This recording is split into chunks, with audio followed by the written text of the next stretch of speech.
Hey guys, it's Joey from Team Abyss Paintball. Today we'll be doing the more in-depth review of the Empire Trracer pump marker.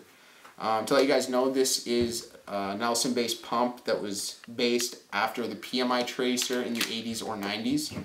And yeah, back then the Trracer was a pretty basic pump, no Picatinny rails or much customizable options for it.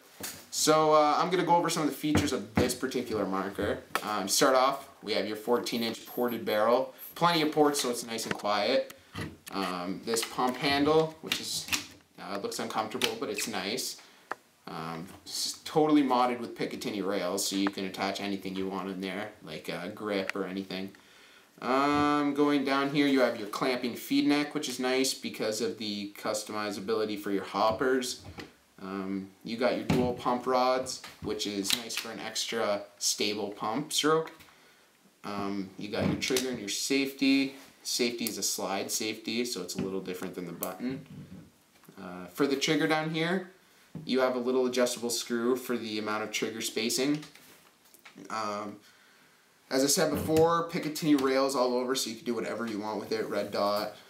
You might want to get a little bit of a riser for your red dot if you want to use one, because the feed neck here, it may get in the way if you have a short one, but if you have a little bit of a taller one, I think it would be able to work. Down here, you could put a bottom line ASA if you wish, but as it comes in the box, the ASA is on the back, so you're playing like this. I like it because it's nice and stable when you put it on your shoulder. So yeah, now I'm going to show you guys how this gun. Okay, well first of all, when you adjust the velocity when it comes in the box, you have about a 2-foot long Allen key that you are supposed to stick down the barrel to adjust the velocity down here. But I don't like to do that because you could scratch your barrel and everything. You don't want your damaged barrel. So what I recommend doing, barrel would stay in place, is taking off the pump handle, which is very easy by the way. You just take off these two knobs and the pump handle comes off nice and freely, just like that.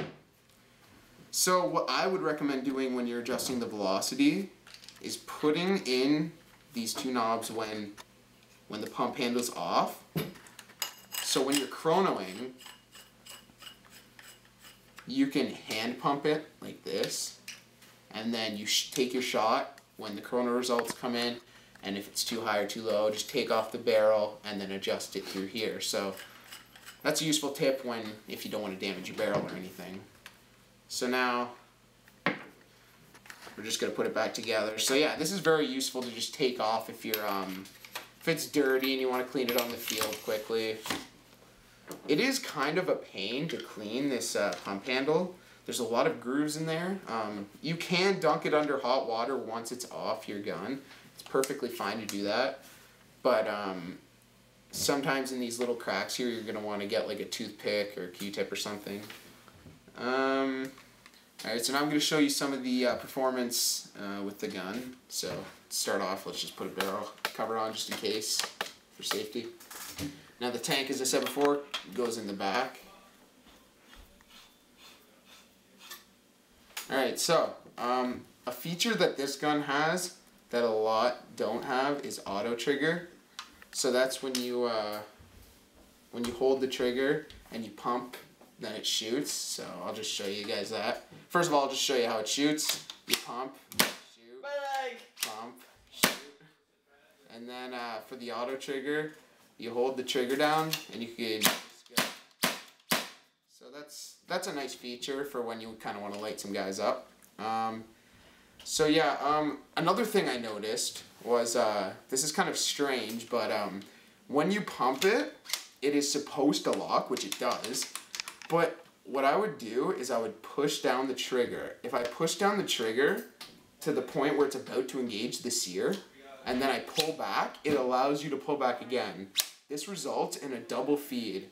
And when I shoot it, the two balls will come out and it won't break, which is kind of unique. Usually when you have a double feed with any marker, though if there's a double feed, it'll break the balls and you'll have a whole mess in your barrel. But that was kind of cool. I was actually surprised because they actually shot really straight, and I was surprised about that. So another thing I want to mention about this gun is with the combination of the tank in your on your shoulder here as the stock and looking down the sights, it is very accurate. Like, I'm not sure if it's to do with the air pressure or what, but it is a very accurate gun, very quiet. It's very nice. I should mention that this gun, the max I've gotten over it is about 260, maybe 270 psi. So, or FPS, sorry. Okay, so that pretty much sums up the review of the Empire Trracer pump marker. If you want this marker and are interested in looking into buying it, go check out badlands.com. They have this on there, so you can go check that out. And we do have a unboxing and shooting video of this, so go check that out. The link will be in the description. So if you like this video, comment, rate, and subscribe. And thanks for watching.